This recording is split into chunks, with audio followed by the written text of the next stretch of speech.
Bangkai serigala liar diperlakukan sebagai piala oleh manusia. Menggantungnya bergoyang di atas tongkat kayu yang tinggi. Di kejauhan seekor serigala yang sedang menatap ke arah itu. Perilaku manusia menyatakan perang terhadap serigala. Jadi di malam badai salju, serigala memutuskan untuk membalas dendam pada umat manusia. Mereka mendaki lereng gunung yang tinggi. Kemudian dengan cermat mengamati gerombolan kuda yang dibesarkan oleh para perantau untuk membantu tentara. Mereka dengan cepat bergegas ke kuda. Tetapi serigala yang licik tidak langsung menyerang. Tetapi bergegas ke kawanan kuda untuk menyebabkan kekacauan. Mengejar kuda-kuda ke danau beku untuk membekukannya. Kedua penjaga nomaden menemukan niat serigala. Jadi mereka buru-buru mengejar kuda mereka ke timur untuk menghindari danau. Tetapi serigala-serigala itu merencanakan terlebih dahulu. Seluruh kawanan serigala mulai menyerang. Kudanya digigit, jadi dia menendang-nendang dengan kaki belakangnya. Beberapa serigala ditendang, jatuh di salju dan mati. Kedua nomaden itu juga mengangkat senjata untuk melakukan serangan balik. Namun saat ini sayangnya seekor kuda jatuh. Serigala segera mengepungnya. Dan satu nomaden yang lain juga dipegang oleh serigala nomaden lain. Mereka sudah berhasil menghentikan manusia. Sekarang serigala yang tersisa mengambil kesempatan untuk terus mengejar kuda menuju danau yang membeku. Nomaden sangat sulit untuk lolos dari pengepungan serigala, dia melihat kuda-kuda bergegas menuju danau. Dalam saat bahaya, dia mengangkat senjatanya ke langit dan menembak. Kuda itu panik sehingga dia melemparkannya ke bawah. Menyebabkan dia meninggal. Sekarang tidak ada yang bisa menghentikan kuda-kuda itu berlari ke danau yang membeku. Ketika mereka menginjak es dan jatuh ke danau, mereka tahu itu adalah jalan menuju kematian. Tapi semuanya sudah terlambat. Rencana balas dendam para serigala berhasil. Setelah fajar, beberapa ratus kuda dibekukan menjadi es. Masing-masing dengan postur kematian yang berbeda. Tampak agak suram. Dan para pengembara di padang rumput juga mengalami rasa sakit karena kehilangan rekan-rekan dan kuda-kuda mereka. Saat senja, lolongan serigala terus bergema. Setiap serigala stepa mendaki gunung dan mulai melolong. Tampaknya untuk memperingati rekan-rekannya yang tewas dalam perang ini. Saat ini mereka mendengar serigala melolong di dekatnya. Mereka mengikuti suara itu dan menemukan sebuah lubang. Ketika dibuka, di dalamnya muncul seekor anak serigala. Tran-Tran melihat begitu, jadi dia segera menjelaskan bahwa serigala ini dibesarkan olehnya. Dia juga berbohong bahwa dia ingin membiarkan serigala kawin dengan domba. Untuk melindungi domba. Kepala kelompok pengembara ini punya ide bagus. Dia merantai serigala di tanah terbuka. Dikelilingi oleh penyergapan yang siap. Mereka berencana menggunakan lolongan anak serigala untuk memancing serigala datang. Kemudian menangkap seluruh kawanannya. Tetapi ketika mereka mendengar suara aneh anak serigala, serigala tidak bertindak. Orang-orang penyergapan tidak menangkap apa-apa. Dia melihat bahwa rencana itu gagal. Akhirnya mengembalikan anak serigala ke Tran-Tran. Tetapi memelihara serigala membuat pengembara tua sangat tidak puas. Orang-orang stepa berpikir bahwa serigala harus kembali ke alam. Bukan untuk dipelihara oleh manusia. Tran-Tran berjanji kepadanya bahwa setelah beberapa minggu lagi, ketika anak serigala itu sedikit lebih tua, dia akan melepaskannya. Sebelum itu dia akan melatih kemampuan bertahan hidup anak serigala. Tran-Tran menggunakan kuku domba sebagai umpan untuk memberi contoh bagi serigala. Mengingatkannya untuk tidak jatuh ke perangkap. Untuk membantunya belajar berenang.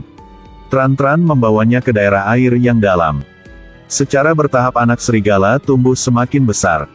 Di padang rumput, musim nyamuk datang. Karena terlalu banyak nyamuk, serigala tidak bisa menangkapnya, jadi mereka jadi sangat kurus. Sehingga mereka harus dipaksa untuk mendekati tempat tinggal manusia. Bahkan menangkap ternak yang dipelihara oleh manusia. Beberapa rumah tangga ingin membalas dendam pada serigala sehingga mereka menaruh dinamit pada hewan yang mati. Di masa lalu, serigala di sabana hampir tidak pernah berkonflik dengan manusia. Mereka sering menangkap kijang untuk dimakan. Pada musim dingin, serigala stepa akan membiarkan kijang membeku sampai mati di danau beku. Seperti biasa, para gembala akan mengambil beberapa kijang untuk makanan. Sisanya untuk serigala. Manusia, serigala, kijang hidup bersama. Untuk melindungi keseimbangan ekologi di laut. Tapi tak disangka pada musim dingin yang lalu. Di padang rumput ada sekelompok orang asing yang mengambil kesempatan ketika tidak ada orang di sana. Mereka diam-diam mengangkut seluruh kijang. Serigala tidak punya makanan. Semua sangat khusus yang terlihat hanya kulit dan tulang. Pemimpin ingin mengambil kesempatan ini untuk membunuhnya. Dia menyuruh para gembala untuk pergi dan menangkap anak serigala, melukai lebih banyak serigala. Ada penggembala tua yang mengerutkan kening sebagai protes. Serigala menjadi lebih sedikit, rusa dan kelinci akan berkembang biak lebih cepat. Menghancurkan habitat di sana. Serigala-serigala itu marah, melakukan serangan balik untuk membalas dendam. Tetapi pada akhirnya mereka tidak dapat melanggar perintah. Setiap anak serigala dilempar sampai mati. Serigala hanya bisa melihat dari jauh. Mereka terpojok oleh manusia. Karena itulah terjadi balas dendam yang menyebabkan kuda-kuda itu mati kedinginan. Suatu hari, sekawanan serigala lapar datang ke sini lagi. Mereka mengamati posisi di sekitar domba. Setelah mengetahui bahwa para perantau tidak ada di rumah, mereka segera menyelinap ke tempat domba. Serigala melompat ke pagar yang tinggi. Kali ini untuk membalas dendam dan untuk bertahan hidup. Domba-domba itu ketakutan, tetapi tidak berhasil. Serigala-serigala itu berpegangan pada dinding dengan kaki mereka. Mereka memanjat dinding dan melompat langsung ke domba-domba itu. Semakin banyak serigala melompati tembok. Setelah beberapa hari kelaparan hebat, mereka makan lengkap. Serigala-serigala itu pintar, mereka bahkan meninggalkan satu untuk berjaga-jaga di dinding. Membuktikan bahwa mereka cukup cerdik. Karena segera, jeritan domba akan memperingatkan kelompok asing yang jauh. Serigala di dinding buru-buru memberitahu mereka untuk melarikan diri. Mereka menyeret bangkai domba yang menumpuk di dinding. Lalu melompat ke atas mayat untuk melompat keluar dan melarikan diri. Kelompok berdarah campuran Iu telah menderita kerugian besar. Mereka mengira anak serigala bisa memancing serigala untuk datang. Tepat ketika mereka akan menarik anak serigala keluar dari gua, Tran-Tran tiba-tiba kembali. Dia hampir berkelahi dengan mereka. Untungnya, kepala datang. Ternyata dia ingin Tran-Tran membawanya menemukan serigala. Untuk membunuh mereka di padang rumput.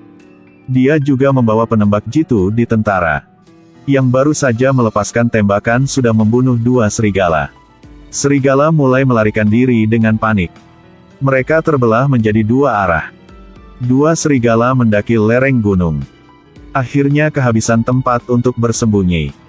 Mereka tidak ingin manusia menembaknya secara memalukan. Ada serigala yang berbalik untuk melihat rekannya, lalu melompat menuruni lereng gunung. Dan yang lainnya berlari ke dalam gua. Dia membiarkan batu menguburnya agar dia tidak dikuliti oleh manusia. Menghadapi serigala yang berlari menuruni lereng gunung. Kepala memerintahkan untuk meluncurkan api untuk membakar serigala. Mereka menuangkan bensin ke padang rumput. Lalu menyalakan api. Angin bertiup begitu saja, api menyebar dengan sangat cepat. Serigala tidak punya tempat untuk bersembunyi. Di samping itu, penembak jitu menunggu di sana. Setiap kali dia menembak, satu akan ditembak mati. Ada serigala yang lebih suka melompat ke jurang daripada ditangkap dan dikuliti oleh manusia. Pada akhirnya, hanya ada 1 serigala yang masih mempertaruhkan nyawanya untuk melarikan diri. Tetapi ketika melihat manusia mengemudi dengan pistol di tangan, ia masih ditekan sampai akhir. Tran-Tran turun dari mobil mencoba mencari cara untuknya bersembunyi. Tetapi serigala itu sudah kelelahan. Ia jatuh segeranya. Akhirnya serigala di padang rumput hampir dihancurkan. Ketika Tran-Tran pulang, dia lepaskan anak serigala. Tran-Tran tidak menyimpannya bersamanya tetapi mengucapkan selamat tinggal untuk terakhir kalinya. Anak serigala akhirnya kembali ke padang rumput yang bebas. Tran-Tran juga memutuskan meninggalkan padang rumput. Meninggalkan tanah di mana peradaban manusia sekali lagi runtuh. Makhluk saling bersaing, pemenang akan bertahan hidup. Manusia mengandalkan kecerdasan untuk melangkah ke puncak rantai makanan. Namun masih banyak orang yang rakus mengeksploitasi alam. Tetapi mereka tidak mengetahui bahwa hanya ketika keseimbangan berkembang maka tidak akan menimbulkan bencana.